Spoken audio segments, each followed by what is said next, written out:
Olá, pessoal. Na psicoeducação de hoje eu vou trazer um tema que às vezes eu comento na terapia com os pacientes. Eu falo, nossa, Priscila, eu já ouvi falar sobre isso, mas não dessa maneira. Então, deixo aqui uma reflexão, que seja uma reflexão que possa ajudar outras pessoas.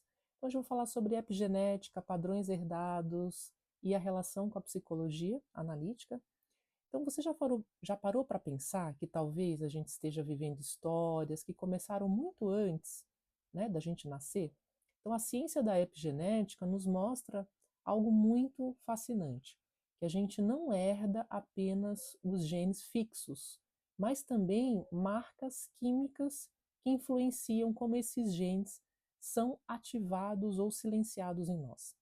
E essas marcas podem moldar não apenas nossa saúde física, mas também nosso comportamento, nossa psicologia, nossas emoções e até a forma como nos relacionamos com as pessoas, com o mundo, né? Porque a gente entra em padrões de repetição. Isso é, né, uma explicação mais científica dos padrões arquetípicos. Então, imagine que os genes são como teclas de um piano. Eu gosto dessa analogia assim. A epigenética é como se fosse o músico que vai decidir qual tecla ele vai acionar, ou que ele vai tocar, ou que vai silenciar em algum momento. Então, essas mãos, entre aspas, né, que tocam nosso piano genético, são influenciadas por traumas, cuidados parentais lá na infância, estresse crônicos, alimentação que os nossos ancestrais tiveram, vínculos afetivos e até as histórias vividas por todos os nossos ancestrais, os complexos familiares. Então, como isso impacta de fato no nosso comportamento? Então, quando passamos por experiências de alta carga emocional, né, a epigenética vai mostrar que chaves biológicas são acionadas. Então, por exemplo, crianças expostas a muito estresse na infância podem ter alterações em seus genes ligados à regulação do estresse, o que afeta como reagem às dificuldades ao longo de toda a sua vida. Então, estudos com filhos e netos sobreviventes do Holocausto, por exemplo, revelaram padrões epigenéticos que aumentam a sensibilidade ao estresse e a vulnerabilidade, por exemplo, há padrões, né, de transtornos de ansiedade, ou seja, a dor que os antepassados sofreram atravessam as gerações. Então, como essas marcas são herdadas? Embora a epigenética seja mais, né, plástica do que o DNA, algumas dessas modificações podem ser transmitidas para os filhos, para os netos, é o que estão chamando, né, de herança epigenética transgeracional. Então, gente, tem um fenômeno que foi chamado de inverno da fome, que durante a Segunda Guerra é um exemplo emblemático que filhos e netos das mulheres grávidas que passaram pela fome nesse período apresentaram maior risco de a depressão, ao estresse, como se o corpo das crianças ainda guardasse uma memória do tempo de escassez das suas mães, que as suas mães passaram durante a guerra.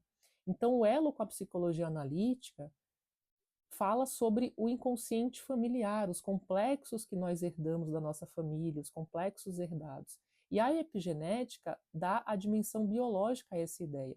Então, alguns padrões emocionais e de vínculos não são apenas aprendidos lá na nossa infância, mas podem também estar configurados em nós, como memórias químicas da nossa história, dos nossos ancestrais. Mas o papel da psicoterapia analítica, né, da psicologia analítica, principalmente no processo de análise, nós criamos esse espaço para a gente reconhecer e dar forma a essas forças invisíveis, a entender como esses padrões podem estar influenciando o nosso comportamento e a nossa psicologia. E ao trazer à consciência esses padrões que se repetem, pode ser através dos sonhos que se revelam, comportamentos familiares, emoções, que muitas vezes são mais fortes do que a gente consegue colocar um olhar analítico sobre eles, a gente consegue transformar. É como se ao compreender a música que nós herdamos ali da nossa história, nós conseguimos assumir a regência dessa música, compondo novas melodias, né, mais alinhadas ao nosso verdadeiro self, o nosso verdadeiro si mesmo.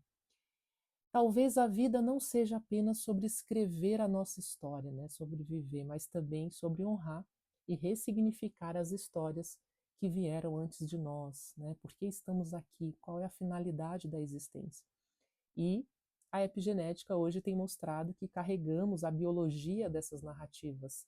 E a psicoterapia analítica nos convida a encontrar um sentido nas nossas próprias narrativas e reescrevê-las. Então a gente escolhe as nossas próprias narrativas e também a gente escolhe se manter num padrão, numa narrativa padronizada ou não. Essa é a capacidade, né, também da nossa homeostase psíquica, da gente conseguir transformar, entender a nossa própria história. Vocês percebem como é importante a gente ter um olhar mais amplo sobre nós mesmos, sobre a nossa história, sobre a nossa existência, sobre a nossa psicologia. Estamos num momento muito voltados para fora e a gente esquece o voltar-se para dentro, voltar para o entendimento da nossa psique, das nossas emoções, para realmente alcançar um estado de transformação interior, não ficar só na superficialidade da vida, né? Só nas demandas superficiais e materialistas da vida, mas ir para uma reflexão mais profunda, de transformação, para uma alquimia realmente, uma alquimia interior, uma alquimia psíquica. Então, esse foi a reflexão, a psicoeducação de hoje. E até um próximo vídeo. Também, quem gostar de meditações, de outras reflexões, tem o meu canal no YouTube. Eu compartilho outros vídeos também em outras redes sociais. E até um próximo vídeo. Tchau, tchau.